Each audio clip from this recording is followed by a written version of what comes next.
Hello everybody, welcome to my channel. Today I am to share Basant का part 11 जो देखकर भी नहीं देखते। तो चलिए जल्दी से स्टार्ट करते हैं इस चैप्टर को। कभी कभी मैं अपने मित्रों की परीक्षा लेती हूँ। ये कवित्री कह रही है इस पार्ट की कि मैं अपने मित्रों की कभी कभी परीक्षा लेती हूँ वह परखने के लिए कि वह क्या क्या देखते हैं। ठीक है, तो वो अंधी हैं और वो जानना चाहती हैं कि वातावरण में क्या चल रहा है, क्या किस रंग का है, लेकिन वो नहीं जान पाती है। तो वो अपने मित्रों से इसी तरह परीक्षा लेते रहती है कि वो क्या देखते हैं। हाल ही में उनके एक बहुत प्रिय मित्र जंगल की सैर करने के लिए सैर करके वापस आई थी और फिर उन्होंने उनसे पूछा था कि आपने क्या क्या देखा। तो उनका जवाब था उतना कुछ खास नहीं। तो उनको उतना अचरज नहीं हुआ क्योंकि वो इस उत्तर से उनका मतलब कि इस उत्तर से वो एकदम क्या कहते हैं उसको, बहुत ज़्यादा बोरिंग फील करने लग गई थी इस उत्तर से, क्योंकि सबको यही कहता था और वो यही सोचती थी कि जिन लोगों के पास आँख है वो कुछ भी नहीं देखते। ठीक है, जिन लोगों के पास आँख है उन लोगों को कोई चीज़ में इंटरेस्ट ही नहीं है देखने में, और जिन लोगों के पास आँख नहीं है वो चाहते हैं कि वो सब चीज़ देखें। तो ये हमारे में बहुत अच्छी खासियत है कि हम सब देख सकते हैं, तो हम देख सकते हैं तो हमें इसका फ़ायदा उठाना चाहिए। हम सब चीज़ को अच्छे से परख सकते हैं। क्यों हम सब चीज़ एक देख के ही बोलते हैं कि नहीं मुझे ये नहीं करना, नहीं मुझे नहीं जाना, ब्ला ब्ला ब्ला, मुझे नहीं खाना, मुझे नहीं ब्ला ब्ला ब्ला, जो भी आप कहते हो। तो वो आपको पहले कंपेयर करना चाहिए। जो लोग अंधे होते हैं वो तो ये सब नहीं कर सकते हैं और आप ये सब कर सकते हो। सो बी इंटरेस्ट, आप सब चीज़ कर सकते हो। ये भगवान ने आपको एक गॉड गिफ्ट है ये, तो आपको इसका अच्छे से फ़ायदा उठाना चाहिए। ओके, अब अभी वो बोल रही हैं कि क्या ये संभव है कि कोई 1-2 घंटे तक जंगल में और उसको कोई अच्छी चीज़ ना दिखाई दे। वैसे तो नहीं ना होता है, अगर आप 1-2 घंटे तक अच्छे से देखो तो कुछ ना कुछ तो अच्छा एनिमल आपको दिखाई देगा ही, है ना, वो भी जंगल में, है ना। तो उनको वो कैसे करती थी सब चीज़ को कैसे पहचानती थी, वो छू छू कर सब चीज़ को पहचानती थी कि क्या क्या क्या चीज़ है। वही चीज़ इसमें बताया गया है कि मैं कुछ चीज़ छूती हूँ और उसके बाद फिर मैं पता करती हूँ कि ये क्या है। तो उनको एक चीज़ इनको बहुत पसंद था कि वो ऐसे पेड़ की ऐसे टहनी में ऐसे पेड़ में ऐसे उनको गले लगाना बहुत ही अच्छा लगता था। मतलब कि उनको सबसे फेवरेट थिंग कहते हैं ना, जैसे आपको फेवरेट थिंग कुछ ना कुछ होगा। मुझे तो गाना सुनना है, तो आपको भी कुछ फेवरेट थिंग होगा, डांस करना, गाना गाना, गाना सुनना या फिर कुछ भी चीज़। तो ये सब वो तो उनका ये फेवरेट थिंग था कि वो जब ऐसे लिपटती थी पेड़ से तो उनको बहुत मज़ा आता था। ठीक है, उसके बाद फिर हम ये वाले पेज से अच्छे से पढ़ते हैं क्योंकि वो जो फर्स्ट वाला पेज था बस उनके बारे में था एंड थोड़ा मोड़ा के बारे में था, लेकिन इस पेज से बहुत अच्छे से स्टार्ट हो रहा है चैप्टर। तो मैं पढ़ती हूँ तो आनंद मिलता है, जैसे मैंने बोला। ठीक है, इस दौरान मुझे प्रकृति के जादू का कुछ एहसास होता है।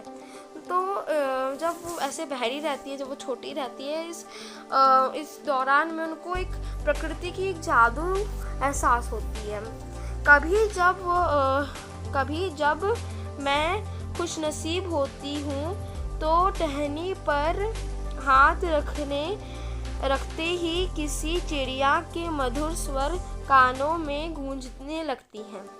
अपने उंगलियों के बीच झरने की पानी की बहते हुए महसूस कर मैं आनंदित हो उठती हूँ। तो उनको आजकल जब वो ऐसे जब खुश नसीब होती है, वो जब उनको कोई अच्छी खुशखबरी मिलती है तो फिर जब वो खुश होती हैं तब अचानक से ये चीज़ होने लगती है। ठीक है, तो उनको ऐसा लग रहा है कि कुछ जादू हो रहा है। ओके, तो उनको क्या है, आनंद लेती हूँ। मुझे चिड़ की फैली पत्तियों या घास का मैदान किसी भी महंगे कालीन से अधिक प्रिय है। ठीक है, तो उनको पत्तियाँ या घास के मैदान में बहुत ज़्यादा अच्छा लगता है और मतलब कि महंगे कालीन से भी वो बहुत अच्छा लगता है, इतना अच्छा लगता है उनको मानो। ठीक है, अगर हम लोग ऐसे चूज़ करें कि घास और पत्तियाँ के साइड हम लोग को ऐसे किसी ने हम लोग को बोला चूज़ करो और वो जो भी चूज़ करोगे वो आपको मिल जाए। अगर आपने चूज़ किया महंगी कालीन, वो क्या आप उसमें थोड़े दिन बैठोगे, वो वो क्या बोलते हैं, फिर उसको धुलने के लिए जाएगा, फिर वो आएगा, फिर धुलने के लिए जाएगा, फिर वो आएगा, फिर धुलने के लिए जाएगा। मतलब कि ऐसे नहीं है कि वो हमेशा तो नहीं रहेगा, पूरी ज़िंदगी भर तो नहीं रहेगा, लेकिन पत्ते घास अगर उसको हम लोग ध्यान से पाले तो ज़िंदगी भर रह सकता है, आपके साथ रह सकता है। तो उनको ये अच्छा लगता था, ओके, इनको बहुत ही अच्छा लगता था, बहुत प्रिय था उनको। बदलते हुए मौसम का समा, ये क्या है, लगता है ना ये मैंने, हाँ, समा है ये। बदले हुए मौसम का समा मेरे जीवन में एक नया रंग और खुशियों भर जाता है। ठीक है, तो ये सब चीज़ उनको करके बहुत ही ज़्यादा खुशी मिलती है, बहुत ज़्यादा उनको एक नया रंग मिलता है। सो बस इतना सा ही बाकी है, चैप्टर एकदम कंप्लीट हो जाएगा। कभी कभी मेरे दिल इन सब चीज़ें को देखने के लिए मचल उठता है। तो कभी कभी उनके दिल में ये सब चीज़ देखने के लिए मचल उठता है, उनको देखने का बहुत मन करता है। अगर मुझे इन चीज़ों को सिर्फ छूने भर में इतनी खुशी मिलती है तो उनकी सुंदरता देखकर तो मैं मन मुग्ध हो जाएगा। यानी वो कहती थी अपने आप से कि अगर मेरा आँख होता तो मतलब अगर मेरा आँख नहीं है लेकिन तब भी मुझे इतना सुंदरता से प्यार है, और अगर आँख होता तो मैं सब चीज़ देख पाती, और मेरा तो मन उतावला हो रहा है वो चीज़ देखने के लिए, ओके। परंतु जिन लोगों की आँखें हैं वे सचमुच बहुत कम देखते हैं। इस दुनिया के अलग अलग सुंदर रंग उनकी संवेदना को नहीं छूते। मनुष्य अपनी क्षमताओं की कभी कदर नहीं करता, वह हमेशा इस चीज़ की आस लगाए रहता है जो उसके पास नहीं है। ठीक है, सो जो उसके पास है वो उससे खुश नहीं रहता है, और जो उसके पास नहीं है वो चाहता है ना। तो अगर हम लोग के पास आँख है और हमें ऐसा कुछ भी नहीं लगता, अगर हमारे पास कुछ भी ऐसे आँख तो ऐसे नॉर्मल सा चीज़ हम लोग को लगता है, लेकिन जिन लोग के पास आँख नहीं होता है उन लोग को कितना दिक्कत होता होगा वो लोग जानता है ना। यह कितने दुख की बात है कि दृष्ट के आशीर्वाद को लोग एक साधारण सी चीज़ समझते हैं, जबकि इस नियामत में से ज़िंदगी की खुशियाँ तो इंद्रधनुषी रंगों से हरा भरा किया जा सकता है। सो ये बहुत ही सुंदर सा स्टोरी है, मुझे तो पढ़ के इसका मन ही उतावला हो गया है, मुझे उस लड़की से मिलना है। सो ये वो लड़की है, ड्राइंग में है, और ये कौन है, ये हेलन केलर है, जो कि ये इंडियन नहीं है लेकिन इसको हिंदी में ट्रांसलेट करके ये स्टोरी नहीं कह सकते, टाइप ऑफ पोएम है ये, क्योंकि बहुत ही छोटा सा है। और हेलन केलर के बारे में आपने पढ़ा भी होगा, पहले के स्टैंडर्ड्स में मैंने पढ़ा था। सो यहाँ पे लेखिका के बारे में कुछ चीज़ दिए गए हैं, सो ये हम पढ़ लेते हैं क्योंकि बहुत ही छोटा वीडियो है, ये देख सकते हैं भी 8 ही मिनट हुआ है, तो ये इसका भी हम लोग पढ़ लेते हैं ये उनके बारे में। सो लेट्स स्टार्ट, इसको अपने दीजिए, ओके। हेलन केलर 1880 से 1968 तक थी और वो अमेरिका में जन्म ली थी। इतना ये ब्रैकेट से हम लोग को इतना पता चल गया कि वो 1880 में जन्म ली थी और 1969 में उनका मृत्यु हो गया था, वो मर गई थी। एक ऐसा नाम है जो घोर अंधकार के बीच भी रोशनी देता रहा। सो ये एक ऐसा नाम है जो घोर अंधकार में भी बीच में रोशनी देता रहा। कल्पना करो कि जो ना सुन सकता हो ना देख सकता हो तो फिर भी वह लिखना, पढ़ना और बोलना सीख ले। भरपूर आशा आशंका आकांक्षा के साथ जीवन जीने लगे और उसके योगदान दुनिया के लिए यादगार बन जाए, ऐसी थी हेलन केलर। तो ये उनके बारे में है कि वो ना सुन सकती थी ना बोल सकती थी, और तब भी उनको सब चीज़ आता था, लिखने आता था और बोलने आता था।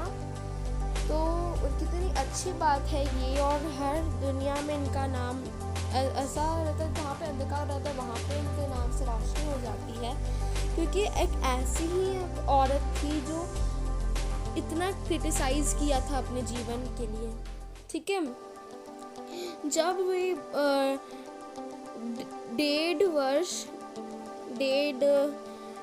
1.5 मुझे नहीं पता, 50 वर्ष की थी, बचपन की एक गंभीर बीमारी की वजह से उनकी देखने और सुनने की शक्ति, मतलब बचपन में यानी 50 में नहीं, कुछ छोटा ही होगा, जैसे 15 साल या 5 साल, मुझे नहीं पता।